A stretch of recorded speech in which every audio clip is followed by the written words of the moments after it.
The latest Hindenburg report has caused a huge reaction both in the markets as well as in the political corridors of the country. This time the target isn't just the Adani group. Like I said, the SEBI chief is also under the scanner. But let me just simplify it for you first. Before we delve deep into really who said what each person's defense is, let's explain to you the entire story and exactly what is the alleged link of the SEBI chief to the Adani group as per the Hindenburg Research.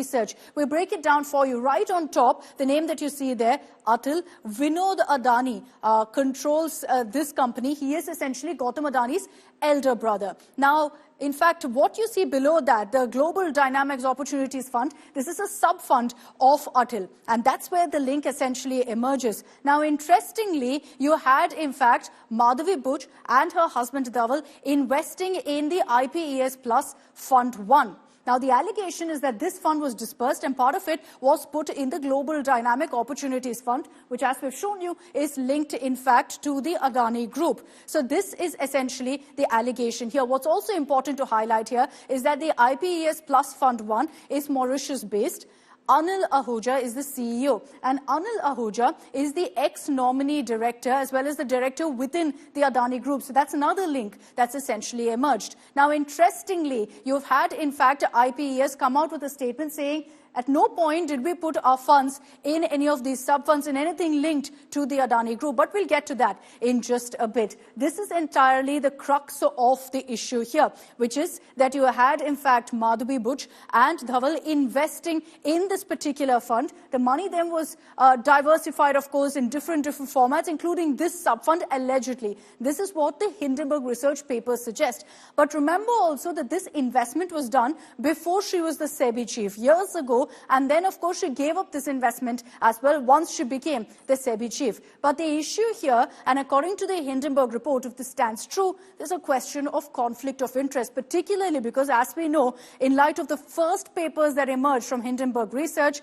you had the SEBI going ahead and investigating the Adani group and giving them a clean chit. So that's where there are questions about whether there is a conflict of interest. And I'd like to bring in on this broadcast our managing editor of Business Today TV, Siddharth Zarabi, to kind of explain this further. The one question that everyone's asking right now, Siddharth, when you look at that breakdown and you look at the link that's emerged based on the Hindenburg report, is why didn't Madhabi Buch go ahead and recuse herself from the Adani case? Cite conflict of interest, as has been stated in multiple comments that have come in from SEBI and the SEBI chief, that all details were 100% given. There was transparency. There was recusals in cases of conflict of interest. Why not in this one then?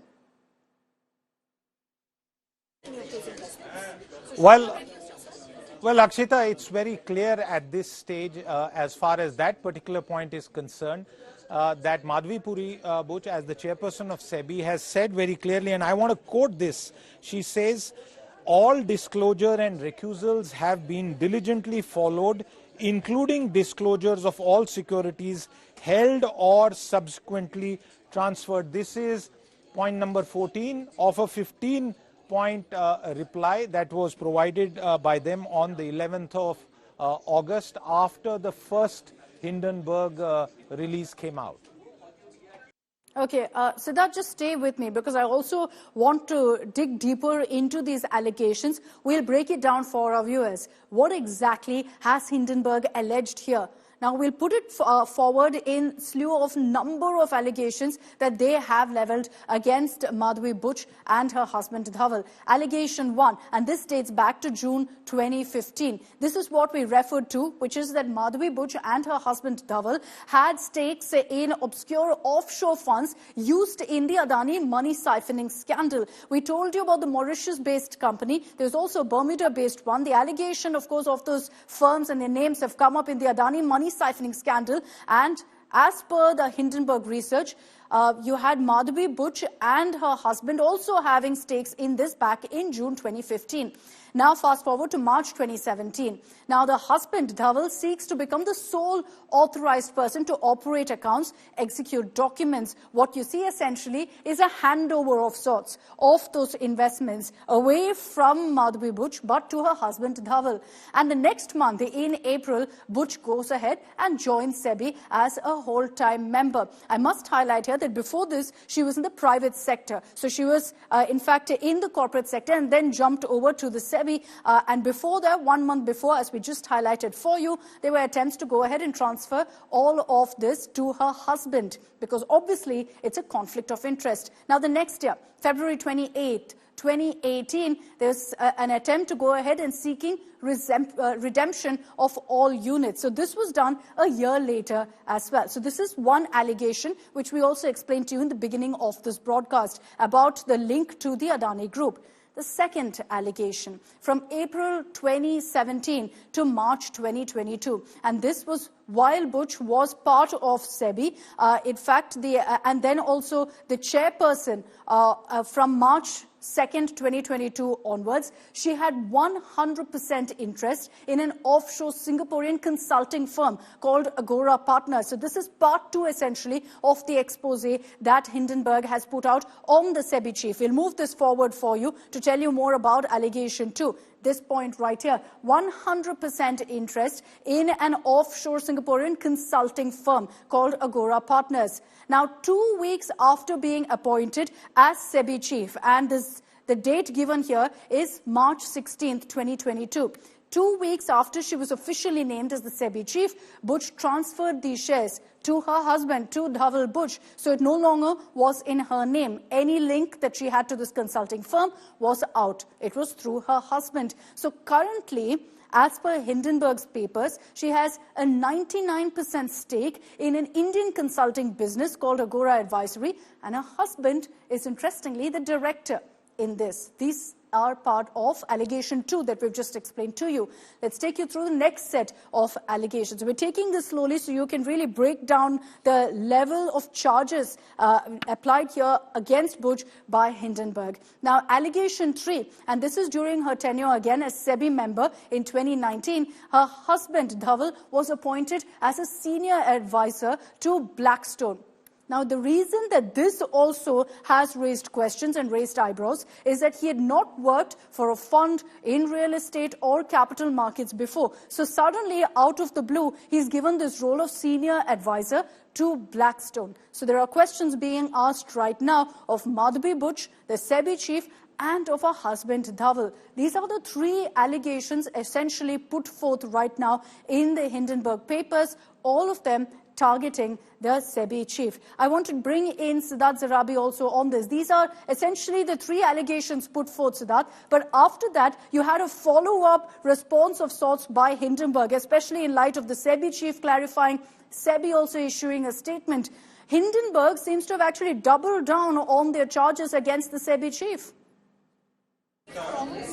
Well, that's how they have been, and in this fast-paced release and counter-release scenario, what seems to have happened is, as far as the 4 major allegations were concerned, I just want to quickly recount that for our viewers. What was the first one? It said there is financial opacity in the manner in which between April 2017 and March 2022, Madhabi Buch owned a Singaporean consulting firm. That was point number 1. There are various claims made by Hindenburg in that regard. The second one was conflict of interest with Blackstone, and this conflict of interest revolves around the SEBI chairperson's tenure and her husband's appointment as a senior advisor at Blackstone, which is a major investor in real estate investment trust. The third was opaque business transactions, and of course this was one of the key elements, and along with that lack of disclosure. In the second set of claims by Hindenburg, the issue around the real estate seems to have been dropped, and what Hindenburg has now asked, and it's important for us to quickly take note of that, there are 4 key issues that they raise. One, they say that the transfer of shares into her husband's name happened 2 weeks after her appointment as SEBI chairperson. They also say that the SEBI chairperson used her private email for doing this. Hindenburg also claims that Ms. Buch has personally invested in and funds by the same sponsor, which accounts to a massive conflict of interest. This is the doubling down that you refer to. And they also say that the Singaporean consulting firm, which doesn't publicly report its financials, the SEBI chairperson has continued while serving as a chairperson to have revenue accruing to that firm. And therefore, Hindenburg is saying that in the interest of complete transparency, she should release the full list of consulting clients and details of the engagements through the offshore Singaporean entity and the Indian consulting firm, and also declare whether any entity and her husband may have had any interest in. So Hindenburg is doubling down, asking fresh questions, but on one aspect, which is the so-called correlation that was being drawn between SEBI and what it has done for real investment trusts, that seems to have been dropped for now, Akshita. Just one final question with you, Siddharth, and I'll just come across to you in a few moments. I just want to talk about what the reaction of the markets really has been today. It started off slow, and if you look at really how the markets have come to an end also, it ended flat, so in the red essentially for both Nifty and Sensex. But there was no real impact felt of the Hindenburg report on the market. So you see that clearly in the graph as well. Like I said, it ended flat, so it is in the red at the end of trading. But having said that, the impact was largely minimal, restricted perhaps to the Adani Group, and most definitely not the kind of bloodbath that you saw the first time around when the first report had emerged as well. So interestingly, at one point, at about 11 a.m., you had both, in fact, Nifty and Sensex in green, surging ahead. And there was also, of course, the impact being felt of IPES putting out a statement saying very clearly we didn't put any money or any of these funds in any Adani-linked group. So while we talk about that, Siddharth, I'll come back to you to talk about really how the markets have reacted, which we're showing here on our screens, but at the same time, what it's meant for the Adani Group, Siddharth. 18 months ago, there was a complete bloodbath.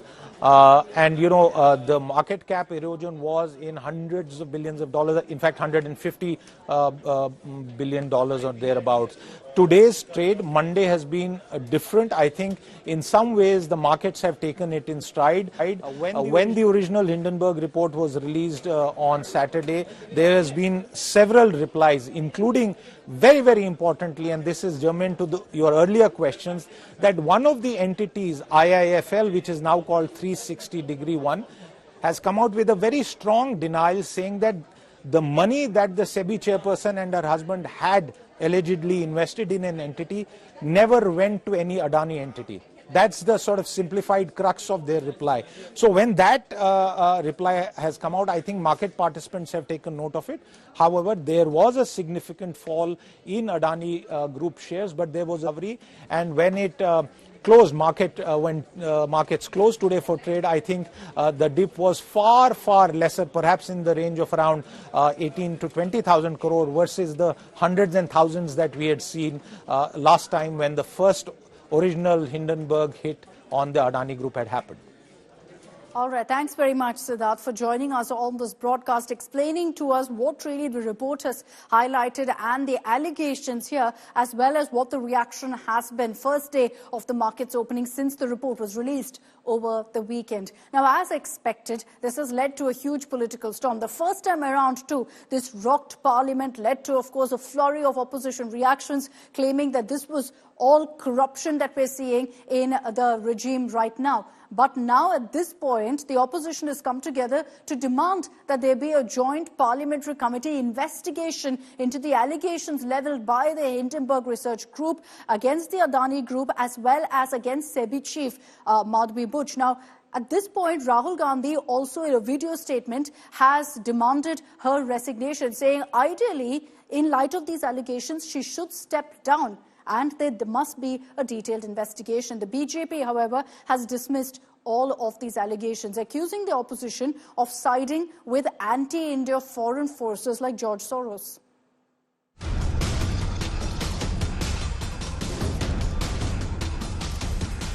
The controversy surrounding Hindenburg Research continues to intensify. Opposition parties latched onto the claims made against SEBI chief Madhabi Buch.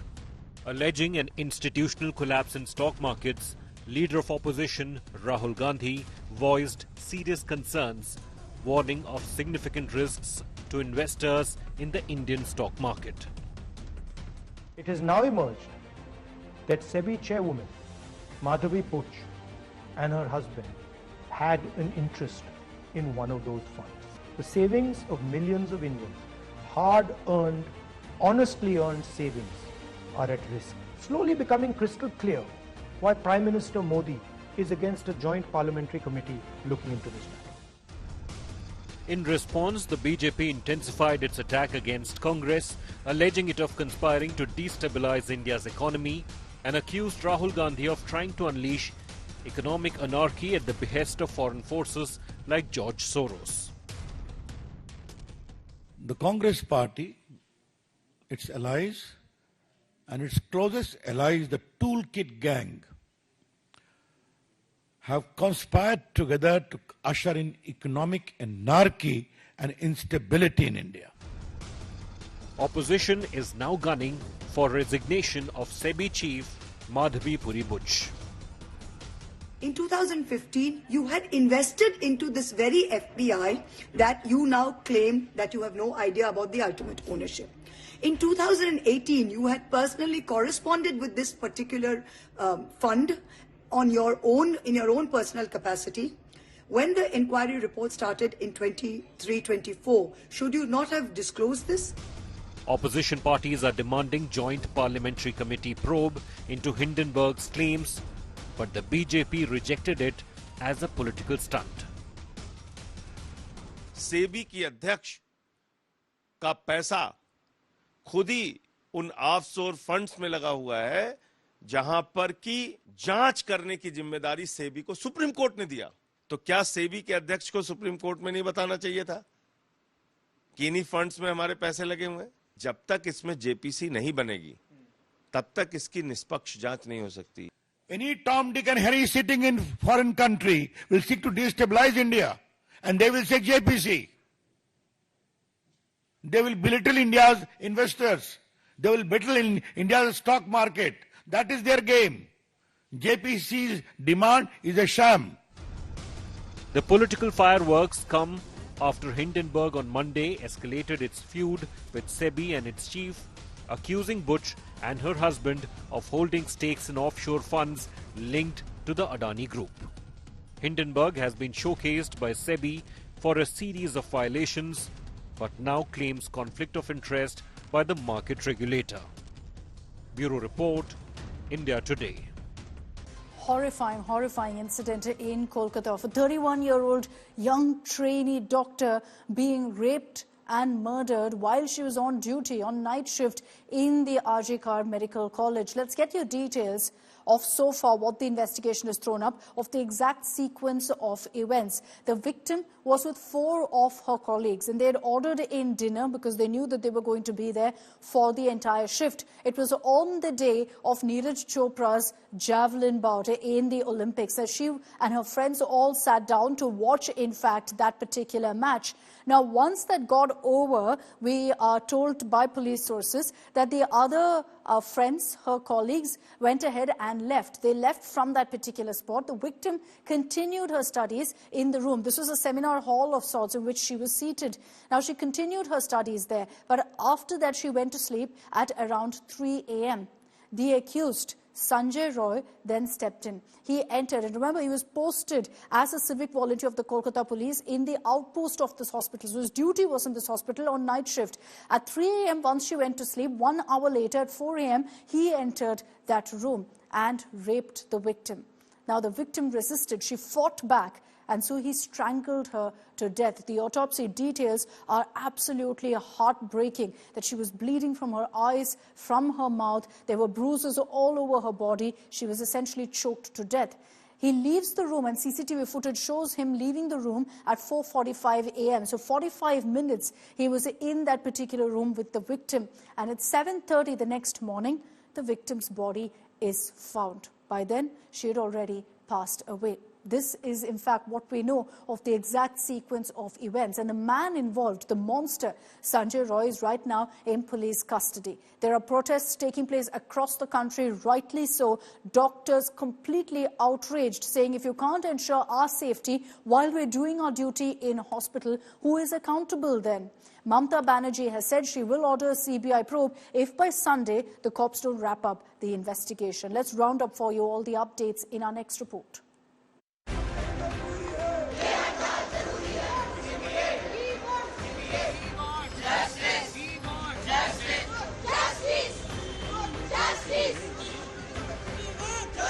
Doctors across India up in arms.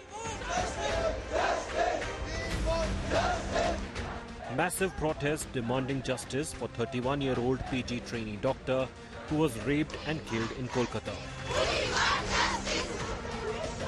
Resident doctors at the RG Car Hospital, where the doctor was found dead in a seminar room on Saturday morning, are on the streets. A huge protest has erupted on the streets of Kolkata when several senior doctors from across the length and breadth of the city have gathered over here, and many eminent personalities of civil society, they have joined in protest at College Street. This rally will head to the RG Kar Medical College and Hospital, where junior doctors and resident doctors are staging dharna and protest for last couple of days. The protesters are demanding a CBI probe in the case and adequate security for doctors. जो उनका demand जो है उनका CBI inquiry के लिए, क्योंकि वहां पे जो अभी इन्वेस्टिगेशन जो चल रहा है वो सही तरीके से नहीं चल रहा है. ट्रांसपेरेंसी एंड फास्ट ट्रैक, ये मैटर को जितना जल्दी आगे लिया जाए उतना बेटर रहेगा, नहीं तो धीरे धीरे ये भी ऐसे फेड अवे हो जाएगा जैसे बाकी सारे हो जाते हैं. West Bengal Chief Minister Mamata Banerjee has said the state government will hand over the case to the CBI if the Kolkata police fail to crack the case by Sunday. আমরা ওখানে এমএসভিপি কেও সরিয়ে দিয়েছি due to negligence. আমরা হাসপাতাল থেকে head of the department যে chess department তাকেও সরিয়ে দিয়েছি এবং পুলিশ পোস্টে যে এসিপি ছিলেন তাকেও সরিয়ে দিয়েছি. আর রবিবার পর্যন্ত যদি তারা কোন কিনারা করতে না পারেন, কারণ ভেতরেও তো অনেকে আছে, তাহলে এই কেসটা আমরা আমাদের হাতে রাখবো না, আমরা সিবিআই কে দিয়ে দেব. The BJP is demanding immediate transfer of case to the CBI. Police निरपेक्ष जांच नहीं कर पा रही है. मुझे लगता है इमीडिएट सीबीआई को हैंडओवर करना चाहिए. अगर ज्यादा देर हो गई तो सुबुतों के साथ छेड़छाड़ होगा. मुझे लगता है ममता बनर्जी की मनीषा वही है कि टाइम किल करो, सुबुतों के साथ छेड़छाड़ करो, और उसके बाद सीबीआई को इन्वेस्टिगेशन आप सौंप भी देंगे तो सीबीआई को कुछ सबूत नहीं मिलेगा. The police have questioned the principal and 4 doctors of RG Kar Medical College and Hospital. Sources say the doctors questioned were on night duty when the crime happened. The police have arrested one suspect in the case. Sources close to the investigation have revealed the chain of events. The prime accused, Sanjay Roy, went behind the hospital, allegedly consumed alcohol and watched porn. Then he entered the hospital and allegedly raped and murdered the victim. The suspect allegedly tried to tamper evidence after committing the crime. He allegedly washed blood stains at the crime scene. Sanjay Roy was incidentally a civic volunteer engaged by the police. His Bluetooth device, found in the seminar room, the crime site, led the police to Roy. With Ritik Mondal and Rajesh Saha in Kolkata, Bureau Report, India Today.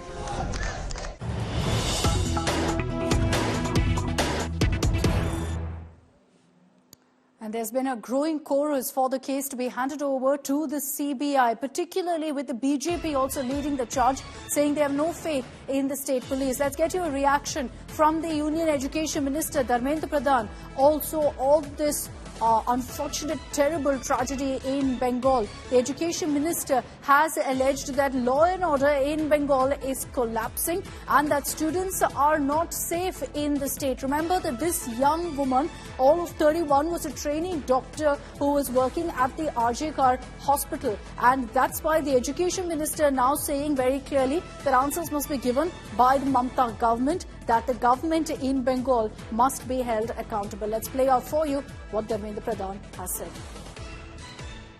Bengal में law and order specially students के security एक प्रश्न है। कुछ दिन पहले जादवपुर में भी ऐसे एक इंसिडेंट हुई थी। दोबारा इस प्रकार की इंसिडेंट एक सरकारी इंस्टीट्यूशन में जो घिनौना काम हुआ है उसको कितना भी कठोर शब्द में निंदा किया जाए, भर्त्सना किया जाए, वो कम होगा। बंगाल सरकार को उसके बारे में गुनहगारों को कार्रवाई करना पड़ेगा उनके ऊपर, और बंगाल सरकार उसके लिए उत्तरदायी होना ही पड़ेगा। So the BJP has, of course, been lashing out at the Mamata government over the incident of this rape and murder that's taken place in Kolkata. And even as pressure has piled on the state government, Mamata Banerjee also has said that she may just hand over this case to the CBI if, in fact, in 1 week's time, the Kolkata police is unable to wrap up the investigation. But the Education Minister right now, Dharmendra Pradhan, questioning if students right now in Bengal are safe. Let's get you more breaking news that's coming in on the investigation.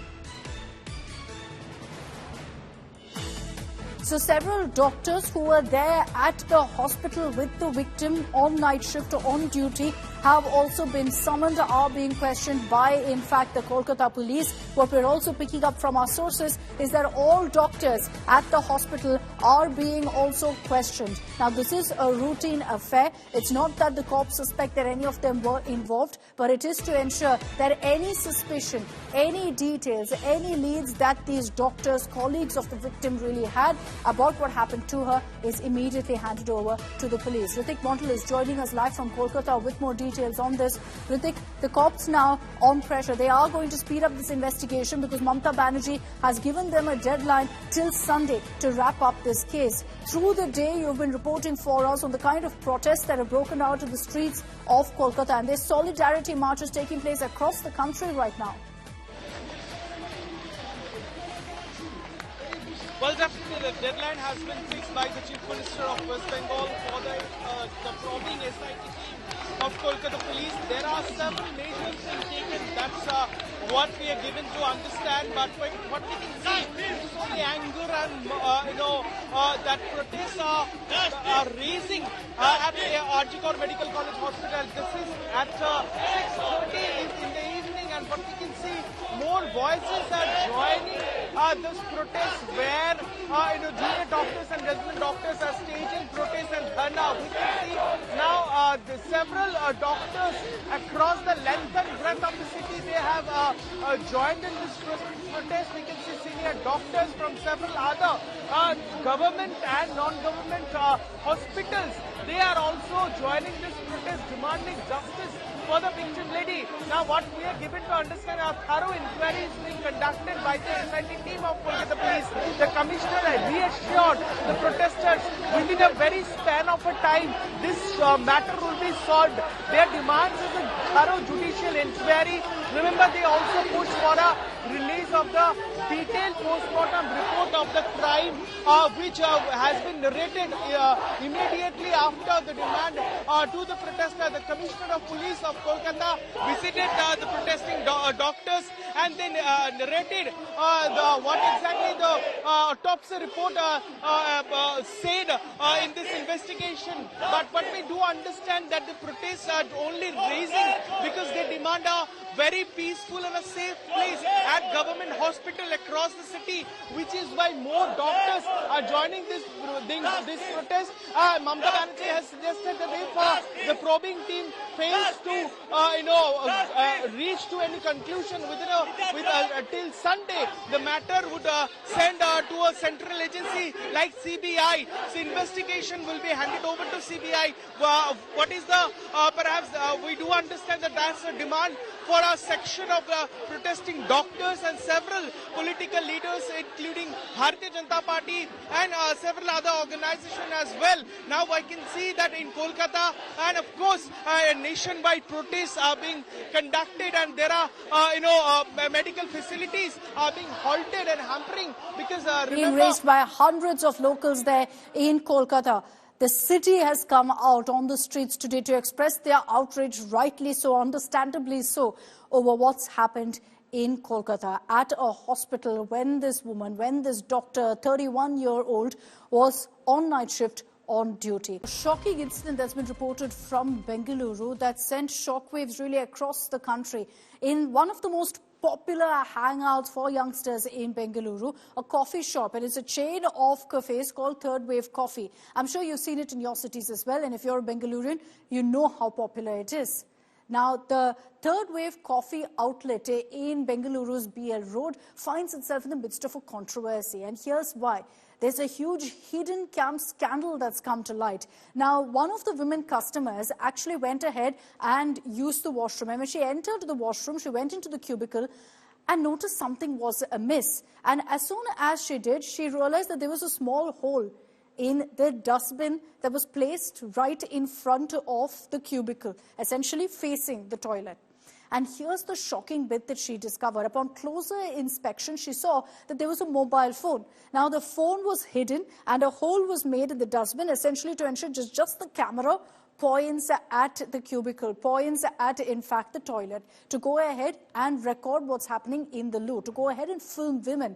The phone was on flight mode, so it doesn't ring, it doesn't make any sound, and nobody would get suspicious. But through it, it was placed strategically and all through recording, in fact. That's what she says. The victim says that she saw, in fact, the phone placed strategically, and it was recording constantly footage. The camera was visible, and it was capturing footage of the washroom. Now, whose phone is this? This woman immediately reported it to the management of the cafe, who immediately kicked into action. They pulled out the phone, switched off flight mode, and checked whose phone it was. It was one of the staff members working at that very coffee shop. His name was Manoj. He was a resident of Bengaluru, hails from Shivamoga, and he had gone ahead and placed his phone in this manner to go ahead and record women while they were in the washroom. Now, this incident has obviously triggered alarm bells for women across the country, because now you have to be doubly careful everywhere we go. Even in a public washroom, there is no guarantee of safety, and clearly you have to always be alert, always check your surroundings, because even in public washrooms, in a very popular cafe like this one in Bengaluru, these kind of incidents are happening. The complainant's friend went inside the washroom and she found a mobile recording placed in a concealed manner, wrapped in a tissue paper, and she just took that mobile and brought it to the notice of the staff over the present over in the cafe. Based on that, our inspector has visited the spot and we have registered the complainant, and accused has been apprehended. Accused was working in that cafe for the past 1 year, and he was the resident of Shivamoga district, Bhadravati Taluk, and he used to reside in the nearby place in the Palace Guthalli, and we have seized his mobile and we have sent it for forensic analysis, and we have apprehended him. Absolutely shocking incident that's been reported from Bengaluru. That's all I have time for in this edition of 6 p.m. Prime. Thanks very much for tuning in.